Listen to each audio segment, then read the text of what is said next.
সকাল বন্ধুরা, নতুন একটা দিনে নতুন সকালে আপনাদের সকলকে স্বাগত জানাই আমার বঙ্গকুমা চ্যানেলে। আজ তো সোমবার, ঘড়িতে বেজে গেছে 10টা। সকালটা অনেক সকালেই শুরু হয়ে গেছে। গেছিলাম সকালবেলা ছাদে, ওই যে ছোটো ছোটো গাছ এনেছি সেগুলো বেঁচে আছে কিনা সেগুলো দেখার জন্য। আর গিয়ে মর্নিং ওয়াক করলাম, করে এসে স্নান টান সেরে রান্নাঘরে রান্নাও তাড়াহুড়ো করে বসে দিয়েছি। এদিকে আমার ডাল সব হয়ে গেছে, আর এখানে আমার আলু পোস্তটাও হয়ে এসছে মানে একদমই হয়েই গেছে। রবিবার গেছে, আজকে একটুখানি হালকা খাওয়া দাওয়া হবে। আর এই মাছ এনেছে, যে মোরলা মাছ মনে হয়, হ্যাঁ মোরলা মাছ। মাছটাকে একটুখানি ঝাল করব, আর ডাল আর আলু পোস্ত। আর কালকের তরকারি অনেকটা বেড়ে গেছে। মাসিরা এসেছে, সেই এক পিস করে মাংস খেয়েছে, হ্যাঁ, তো অনেকখানি মাংসই বেঁচে গেছে। তোমাদের দেখালাম কালকে অনেকটা রান্না করে ফেলেছি। তো চলো আজকে দিনটাকে এখান থেকেই শুরু করি। আর তার আগে চলো তোমাদের একবার দেখিয়ে আসি আমার গাছগুলো কি অবস্থা। প্রচুর রোদ্দুর উঠে গেছে। এখন গাছগুলোকে আবার একটুখানি করতে হবে, কি বলে, ছাওয়া জায়গায় রাখতে হবে, নইলে সব গাছগুলো মরে যাবে। সকালবেলা তো গিয়ে দেখেছি, মানে তখন কটা বাজে, 6:30 পৌনে 7টা হবে, তখন দেখেছি বেঁচে আছে। ও বাবা, আবার নেতিয়ে গেল তো, কি গো, আবার নেতিয়ে গেল। ঢুকিয়ে দাও, হবে না, সিঁড়ি ঘরে রেখে দাও, সব নেতিয়ে যাবে। এত রোদের প্রখর। ওই চাদর টাঙিয়ে দেবো, এক্ষুনি দিচ্ছি চাদর। একটু তো রোদ দরকার না, এই কসমস গাছটা জানো দাঁড়িয়েছিল, পুরো কফি গাছ সবই দাঁড়িয়েছে। আমি সকালবেলা এসেছিল, এখন তো দেখছি সব নুয়ে পড়েছে। এত রোদ দেওয়া যাবে না। না না, আমি এক্ষুনি দিচ্ছি, চাদর বেঁধে দিচ্ছি, চাদরটা বেঁধে দেবো। দেখি তারপরে কি হয়। চাদরটা দুদিন একটুখানি না করলে না। যার জন্য সব এক জায়গায় জড়ো করেছি না, ওখান থেকে সব টেনে নিয়ে এসে ওই পিটুনিয়ার জন্য ওই গালার এটাও টেনে নিয়ে। দেখলে বললাম না, একটুখানি রোদ্দুর পেলেই এগুলো সব নড়বড়ে হয়ে যায়। সবে একদম ছোট্ট বেবি প্লান্ট তো, এগুলোকে অনেক টেক কেয়ার করবে। তাও জানি না কটাকে বাঁচাতে পারবো। আগের দিনই তোমাদের বলছিলাম যতগুলো গাছ এনেছি, মানে সব কটাই যে বেঁচে যাবে এমনটা নয়, তাও চেষ্টা করি যতটা বাঁচানো যায় আর কি। সকালবেলা কি সুন্দর সতেজ লাগছিল দেখে, মানে মনটা বেশ ভালো না। সব কটা গাছই দাঁড়িয়ে গেছে, কিন্তু এখন দেখছি যে এই রোদ্দুর একটুখানি না গো, একদম ফ্রেশ হয়েছিল। আর এই গাঁদা গাছগুলো বেশ বড় বড় হয়েছে, কটাতে আবার ছোট ছোট ফুলের কুঁড়িও এসে গেছে। এবার এগুলোকে ট্রান্সফার করে দেবো এই টবগুলোতে। আর এই কুঁড়ি এখন রাখলে হবে না, কুঁড়িগুলোকে সব তুলে দিতে হবে। এখন থেকে ফুল ফুটলে না গাছগুলো গ্রো করবে না, অনেক খাটুনি এখন। চলো নিচে যাই, বড্ড রোদ্দুর। আর এই যে শীতকালের ফুল ফোটা শুরু হয়ে গেছে। এখানে দুখানা গাছ আছে, একটা তো এই ডিপ রানি কালার, আর একটা হচ্ছে যে এই সাদা কালার। এই দুটো গাছই নিয়ে একটা টবের মধ্যে বসিয়ে দিয়েছিলাম, যেহেতু টবটা বড় আর ছাদে থাকবে আলাদা আলাদা করে, এই জন্য একসঙ্গেই বসিয়েছি। তো ওই দুটো রং থেকে আবার দেখছি যে গাছে এই রংটাও ধরেছে ফুলে আর কি। 3টে রঙের ফুল হয়, মানে বসিয়েছি দুটো গাছ, দেখে লোকে ভাববে একটাই গাছ, কিন্তু ফুল হয় 3টে রঙের। বেশ মজার ব্যাপার। বড্ড রোদ্দুর থাকা যাবে না ছাদে বেশিক্ষণ। কালকে গেলাম, একটা ভুল হলো জানো। হ্যাঁ, কি কথা বলো শুনি। কিন্তু এখন মনে হচ্ছে না। আমি ভাবছি এই পাতিলেবু গাছটার জন্য একটা স্প্রে নিলে ভালো হতো। ওই পাতাগুলো কুচকে যাচ্ছে না। আমি অন্য একটা কি মাথায় এসেছিল সকালবেলা দেখলাম, যা গেলাম গাছের কথা ভুলে গেছি। নেওয়া হলো না, এখনো তো যেতে হবে। ওই ছেলেটা, দোকানের ছেলেটা বললো, বৌদি এখনই এসছেন, এত রোদ্দুর এত গরম, এখন আমরা গাছ আনিনি, নার্সারিতেই রয়েছে ওদের। বলছে যে এখনো আনিনি, একটু গাছগুলো বড় না হলে আর এই এত গরমে ওরা সারভাইভ করতে পারবে না। ওদের তো সেই আছে না, নার্সারিতে পুরো ছাউনি দেওয়া থাকে, সেই জন্য। তো আমি এই লেবু গাছটাকে সকালে দেখে ভাবছি, গেলাম কালকে, ওই স্প্রে যদি আনতাম পাতাগুলো কুচকে। এমনি কিন্তু পাতাটা তো একদম ভরপুর হয়েছে। চলো তোমাদেরও দেখাই। এই গাছটা ওই বাড়ি থেকে বাবলু দিয়েছিল। বাবলু বলতে আমাদের ওই বাড়িরই একটা ছেলে। ভাইপো হয়, তো ওই দিয়েছিল, কিন্তু ওদের ওখানে রাখার জায়গা ছিল না, বেশ হারা ভাড়া হয়েছে, গাছটা পাতায় পাতায় ভরে গেছে, বলো এরকম ছিল না, বেশ সুন্দর, আউচ সুন্দর হয়েছে, কিন্তু পাতাগুলো একটু এবার ঠিক হয়ে যাবে, কিন্তু আগের তুলনায় অনেক ভালো হয়েছে, পাতা কোঁকড়ানো কম, পাতা গজিয়েছে প্রচুর পাতা। এবার কি হচ্ছে, ওই গাছের জলটা স্প্রে করতে হবে, জলটা স্প্রে, যে পোকা মেডিসিন দিয়ে স্প্রে করলে ভালো হতো।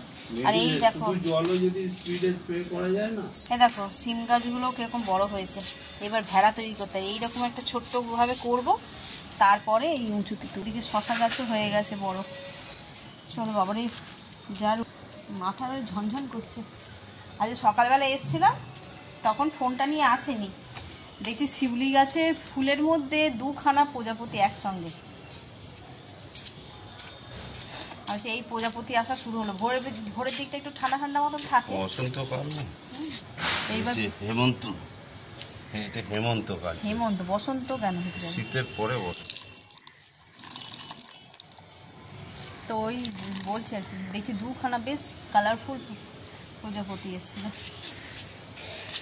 এবার যখন আরও ফুল ফুটবে, বিশেষ করে ওই ফুলগুলো, গাঁদা ফুল আর চন্দ্রমল্লিকা একসঙ্গে অনেক হয় তো ঝাঁকে ঝাঁকে, সেইখানে বেশি প্রজাপতি থাকে। এই দেখো টেন্টও বানানো হয়ে গেল, এবার গাছগুলোকে ওই ছাওয়ার দিকে সরিয়ে দেওয়া হবে, দিলে মোটামুটি সারাটা দিন ঠিক থাকবে, আবার বিকেলবেলায় জল দিয়ে দেবো।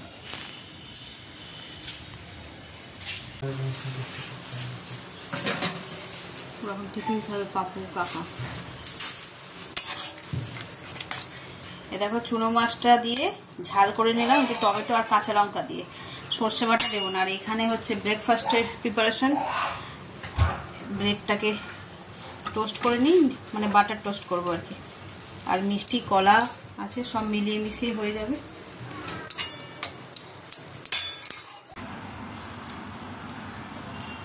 একটু মাছ ভেজে নিচ্ছি, সকালে তো ডাল আর পোস্ত করেছি, ঘড়িতে 2টো বাজে, এবার খাওয়া দাওয়ার তোড়জোড় করছি। তো মায়ের খাওয়া গেছে, মা সকালবেলায় খেয়ে নিয়েছে, আর এখন আমাদের ডাল পোস্ত আর কি বলে এটা, মাছ ভাজবো। আর এই কড়াতে রয়েছে কি বলে, তোমার সঙ্গে শেয়ার করা হয়নি, পাশে বাজার নিয়ে আসে না ভ্যানে করে, ওই ভ্যানে করে বাজারে নিয়ে এসো ছোঁড়, আর এত কচি না ছোঁড়গুলো, দেখে লোভ লাগলো, একটু ছোঁড় নিলাম, ছোঁড় ভেজেছি, ছোঁড় ভাজা, পোস্ত, ডাল আর এই মাছ ভাজা। মায়ের জন্য তো চুনো মাছের ঝাল করেছিলাম, মা অতটা খায়ও নি, সেই রয়েছে খানিকটা।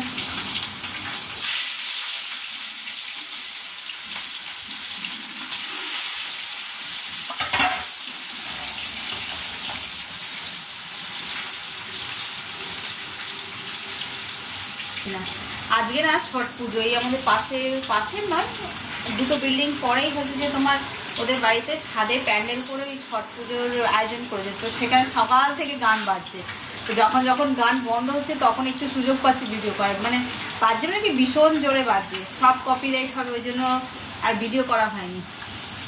তো ছট পুজোর কথা বলতে মনে পড়লো আমার, আর ছট পুজো বলতে মনে পড়লো আমাদের পুরোনো বাড়ি ওই যে এস এন ব্যানার্জি রোডের উপরেই বলতে গেলে, তো ওই ভোরবেলায়, আজকে তো মনে হয় সন্ধ্যেবেলায় একবার যাবে, আর আগামীকাল ভোরবেলায়, তো ওই ভোরবেলায় কী করতো, বাজনা, অনেকে প্রসেশন এইসব করে করে যায়, তো ওই রাস্তাটার উপর দিয়ে যায়, যেমন দুর্গা পুজোর বিসর্জন, কালী পুজোর বিসর্জন ওই রাস্তার উপর দিয়ে যায়, ঠিক তেমনই ছট পুজোতেও যায়। তো এই সকালবেলা সব ঘুম থেকে উঠে ওই রাস্তার উপরে দাঁড়িয়ে থাকে, ওদের ওই নাচ গান হয়, তারপরে বাজনা বাজিয়ে বাজিয়ে নিয়ে যায়। আমি কখনো দেখিনি, তবে আমাদের বাড়ি থেকে আশেপাশে সবাই যেত দেখতে, আমাদের বাড়ি থেকে তো আওয়াজও পাওয়া যেত যে বাজনা বাজিয়ে বাজিয়ে যাচ্ছে। গুড ইভিনিং, এই যে সন্ধ্যাবেলা একটু রেডি হয়ে বেরিয়ে পড়লাম, আজকে আমি একাই বেরোচ্ছি, আর এই ঘুমিয়েছি না, চোখগুলো ফুলে ডোবা ডোবা হয়ে গেছে। তো চলো বেরিয়ে পড়ি, যেহেতু 1 বাজে, বেশি টাইম হয়নি, এখন 6:30টাও বাজেনি, বেরিয়ে পড়ছি। যাচ্ছি হচ্ছে যে ব্লাউজ বানাতে দিয়েছিলাম 2টো, সেটাই আনতে যাচ্ছি জগদ্ধাত্রী পুজোর জন্য। আমাদের ওই পাড়াতে জগদ্ধাত্রী পুজো হবে, তো ওইখানেই যাওয়ার একটা মানে প্ল্যান করা হচ্ছে, বাড়ির সবাই মিলেই যাব, বাড়ির সবাই বলতে কি আমি, মা, ছেলে, ওর বাবা সবাই মিলেই যাব। তো চলো যাই, গিয়ে নিয়ে চলে আসি। আর তো হাতে বেশি সময় নেই, কাল পরশু দিনটা পেরিয়ে গেলেই। আর পরশু দিন ভাবছি একটু ওই বাড়িতে যাবো, দেখি যদি যাই তোমাদের সঙ্গে তো শেয়ার করবো। আর এখন আর বেশি দেরি করবো না, বেরিয়ে পড়ি।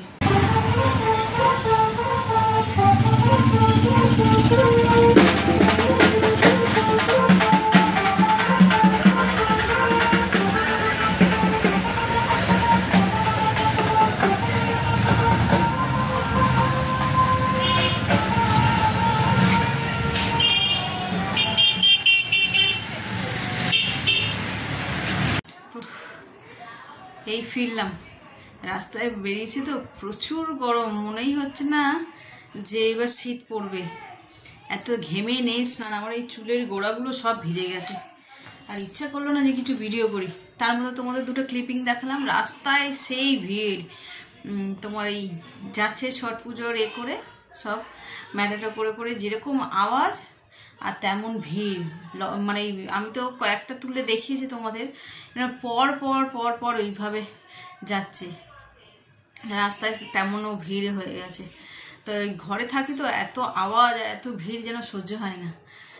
আর এই যেহেতু সুগার আছে, একটুখানি হাঁটাচলা করা উচিত বলে আমি আবার পায়ে হেঁটে হেঁটে গেছি এসছি, যে হাঁটাটাও হয়ে যাবে। সেভাবে তো ছাদে গিয়ে দুবেলা হাঁটা হয়ে ওঠে না, এটা কন্টিনিউ করতে হবে। কিন্তু যেটুকুনি সুযোগ পেয়েছি ভাবলাম যে হেঁটে যাই, হেঁটে আসি।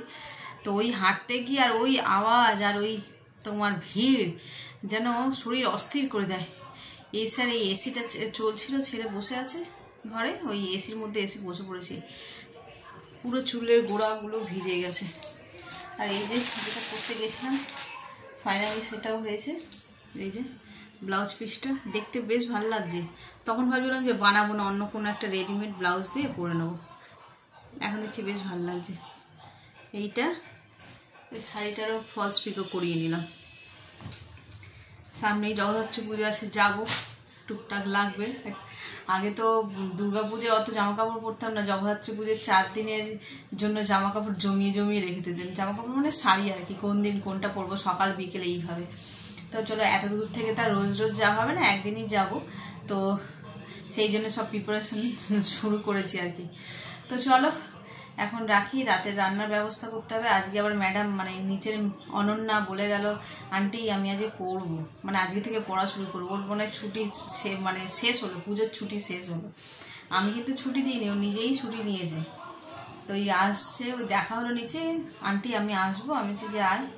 তো চলো চেঞ্জ করে নিয়ে ওকে একটু পরিয়ে নিই, রাতের তরকারি করবো। সন্ধ্যেবেলায় তো সময় হয়নি, দেখলে চলে গেছিলাম এতে কি বলে ব্লাউজটা আনতে গেছিলাম। তো তখন ওর বাবা এসেছিলো, এসে সব গাছের পরিচর্যা করেছে। তো সকালবেলা দেখেছিলাম কসমস গাছটা একটুখানি নেতিয়ে পড়েছে, তো সেইটা মাথার মধ্যে ছিল।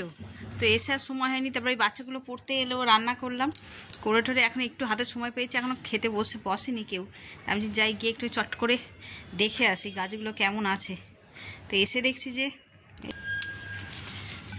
এই গাছটাই বেশি করে নেতিয়ে গেছিল, কসমস ফুলের গাছটা। তো এইটা দাঁড়িয়ে গেছে। আর এখানে কফি গাছগুলো কি গো দাঁড়াবে? এ তো একটা নেতিয়ে, ও বাবা এ তো মজা দাঁড়িয়ে আছে, কেউ কিচ্ছু হয়নি, কারোর কিচ্ছু হয়নি। জলের ভাড়েতে এই গাছটা গেছে মনে হচ্ছে, কেউ যায়নি গো। ওই জলের ভাড়েতে মাটিতে পাতাগুলো সেটে গেছে বলে, তাই ছোট গাছ তো বেশি জল পেয়ে গেছে। এটা আর জল দেবে না তুমি? এই যে এমনি এই গাছগুলো, এগুলো পাতাগুলো সেটে মাটিতে ঠেকে গেছে বলে। আমি কি বলছি শুনছো? আর জল দেবে না, একদম ছোট গাছ তো, এর মাটিটা যা ভেজা আছে ওর থেকেই ওরা জল পেয়ে যাবে, আর একদম জল দেবেই না। নেতেই যাবে, যে নেতাবে তো রোদের জন্য নেতাচ্ছে, হালকা উপরে জল ছড়া দেওয়া আলাদা, আর এরকম ওই ছড়াই দিয়েছে আমি স্প্রে করে মতো। ওই জন্যই তো যাকে সব গাছগুলো দাঁড়িয়েছে মোটামুটি দেখি। আর এইগুলো দেখছো সাইজ, এইগুলোকে সেই বড় করে তোলা, ফুল ফোটানো কতটা পরিশ্রমের কাজ, এই হচ্ছে কথা। কিন্তু তার মধ্যে বেশ আনন্দ আছে, যখন এই ছোট্ট ছোট্ট গাছগুলো থেকে ফুল ফোটে না, তখন এত ভালো লাগে কি বলবো। আর এই ছোট গাছটা হচ্ছে কি প্যান্সি ফুলের গাছ। ফুলগুলোকে দেখলে মনে হয় যেন পুরো মানে প্রজাপতি বসে আছে গাছের মধ্যে, এত সুন্দর। তো চলো, ডে 1 তো তোমরা দেখেছো, আর ফাইনাল ডে লুকও তোমরা দেখবে, সবটাই তোমাদের সঙ্গে শেয়ার করব। দেখো ঘরের ভিতরে কিরকম গরম লাগছিল, হ্যাঁ, কিন্তু বাইরেটা এসেছে ওয়েদারটা পুরো চেঞ্জ, অন্যরকম লাগছে। এটা খোলা আকাশের নিচে ছাদের মধ্যে কি মানে মানে অসহ্য বলছি, কিরকম একটা ব্যাপার। তো হাওয়া নেই, না হাওয়া না থাকলেও সেই ঘরের এই গুমোট ভাবটা নেই। খোলা আকাশের নিচে তো, খোলা আকাশের নিচে বেশ ভালো লাগছে। গামলাগুলো রেডি করা হয়ে গেছে, এগুলোর মধ্যে ফুলকপি বাঁধাকপি দেওয়া হবে। ওই বাড়িটাতে এখনো লাইট খোলা হয়নি, আর আমাদের সব লাইট খোলা হয়ে গেছে, যেখানে যত লাইট লাগানো ছিল আর কি। এগুলো তো ছাদের লাইট, এই যে এগুলো ছাদের নর্মালি থাকে সব সময়, সেই লাইটগুলোই রয়েছে। কিন্তু এই যে টুনি লাইট লাগানো ছিল সব খোলা হয়ে গেছে। পুজো শেষ হয়ে গেল, আবার একটা বছর অপেক্ষা করতে হয়। আর ওই দিকে দেখতে প্যান্ডেল করা রয়েছে, ওইটা পুজো। সকাল থেকে গান বাজছিল, এখন চুপচাপ আছে, শুয়েছে মনে হয়। আবার তো ভোরবেলায় নিয়ম, তোমাদের তো দেখালাম, ম্যাটাটা করে সব যাচ্ছে আসছে বাজনা বাজিয়ে, আবার ভোরবেলার দিকে হবে, তখন হয়তো শুনতে পাবো না। এই রাস্তা দিয়ে অত যায় কিনা জানিও না। আজ তো অনেক হাঁটা হয়ে গেছে, ওই যে ব্লাউজ আনতে গেছিলাম, অনেকখানি হাঁটা হয়ে গেছে, নইলে এখন একটুখানি হেঁটে নিতাম। বেশ ঠান্ডা ঠান্ডা তো ওয়েদারটা, ভালো লাগছে। খাওয়া দাওয়া সব কমপ্লিট।